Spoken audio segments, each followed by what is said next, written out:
Imagine a life, lived in full. You grow, you love, you build a home, and eventually, like all living things, you die. But what if in your final moments, that last sacred rest was a luxury you were denied? Tonight we journey to a place where people lived, people loved, and people died. But not a single grave exists.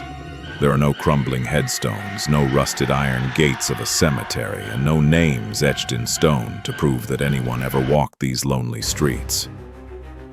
Normally, when a village is reclaimed by time, the cemetery is the last thing to remain, a final testament to those who once called it home. Here, it's the one thing that never was. We're not just looking at a forgotten settlement, a place erased from maps. We are entering a realm that doesn't just exist, but actively remembers. Tonight we step into a place where death itself left no trace, and as you sit with us in this deepening silence, you will soon realize that the absence of a grave is far more terrifying than the presence of one. As you approach the village, a profound stillness greets you. It's not the peaceful quiet of nature, but a heavy, watchful silence. The houses still stand, defiant against the decay that should have claimed them decades ago. Stepping across the threshold of the first home, you expect the familiar signs of abandonment, rot, collapse, the chaos of time. Instead, what you find is a frozen moment, a scene of domesticity suspended in amber. Plates remain on the tables, covered in a thick layer of dust, as if the diners simply evaporated mid-meal. A pair of worn leather shoes waits patiently by the door, prepared for feet that will never return. In a corner, a child's toy lies on the floor, seemingly dropped only a moment ago. This isn't just abandonment, it's an interruption, a sudden stop. Every corner of these rooms poses a silent question that the very air refuses to answer. Where did the dead go? In every other corner of the earth, the ground is a sanctuary for the departed, a final embrace. But here, local whispers, spoken only in hushed tones, tell a different story. They speak of a soil so cold, so fundamentally wrong, that anyone buried within it would inevitably return. As we walk through these empty homes, you begin to understand.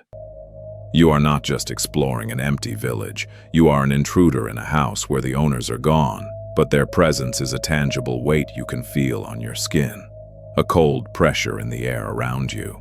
The horror of this place isn't confined to the houses. It resides in the very dirt beneath our boots. The natural world seems to know what the maps have forgotten.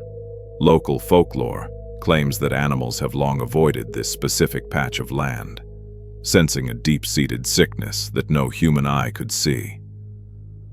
The lifeblood of the village, its agriculture, was poisoned by this same supernatural rejection. Farmers would plant their seeds in the spring, only to watch their crops wither and rot overnight, turning into a black, foul-smelling sludge before they could ever be harvested. The earth itself refused to nurture life, but its greatest refusal was for the dead. The villagers tried to honor their departed. They held funerals, said their prayers, and followed the traditions passed down through generations. They lowered their loved ones into the cold ground, hoping for peace. But every funeral ended in the same, unthinkable horror. At dawn, the grave would be empty. There was never any disturbed earth, no signs of scavengers, not a single clue. Just an empty space where a person should be. The soil didn't just reject the dead, it seemed to consume the very memory of their final rest, leaving nothing behind but a void. This wasn't just a place where people couldn't be buried. It was a place that actively erased them. For years, perhaps even decades, there was no explanation. Only the oppressive silence of the unburied and the growing terror of the living. The mystery became a curse, a wound on the landscape that refused to heal. That changed when a single, leather-bound journal was found, preserved by sheer chance in the dusty ruins of a collapsed home. This wasn't a record of daily life or local history. It was a record of a collective haunting, a chronicle of fear, penned by someone who watched their world unravel. The entries become more frantic, more desperate as the pages turn.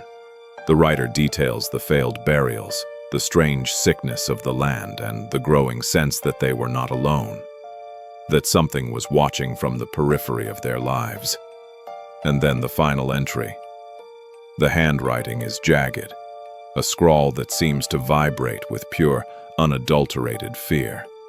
It offers the only answer we have, a chilling revelation that redefines everything we thought we knew about this place. The final line, stark and terrifying, reads, "They don't stay buried, they listen." Let that sink in for a moment. As you look at those empty shoes by the door, the dusty plates on the table, the silent waiting rooms. The dead aren't in the ground because the ground refuses to take them. They are here, with us, in the walls, in the shadows, and in the very air you are breathing right now. We are not visitors in an empty town. We are a spectacle, a momentary distraction for a silent, unseen audience that has been waiting for a very long time. Every footstep we take through their homes is heard. Every word we speak echoes in the stillness. They are listening. What happens when a place refuses to let go of its dead? When the soil itself denies them their final peace?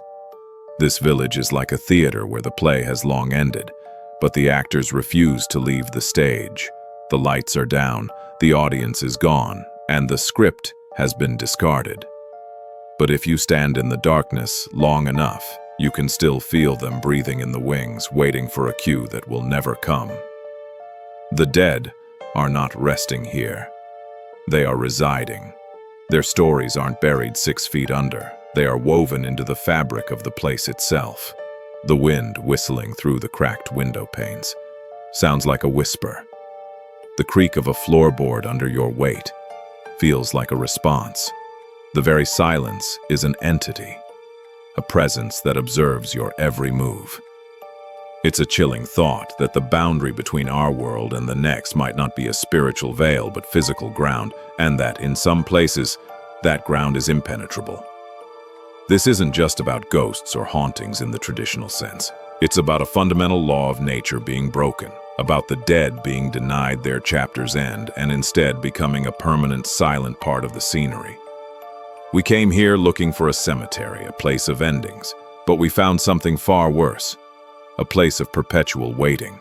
The names are gone, the maps are blank, but the occupants remain, forever listening, forever part of this cold, silent earth. As you turn to leave, you can't shake the feeling that you are being watched, that your departure is being noted by countless unseen eyes. The silence that follows you out of the village is heavier than the one that greeted you, now filled with the knowledge of who, or what, remains behind. Tonight, as you try to sleep, ask yourself, is the ground beneath you a resting place, or is it just waiting to refuse you? Thank you for staying with us in the echoes of this place. Sleep well if the silence allows it.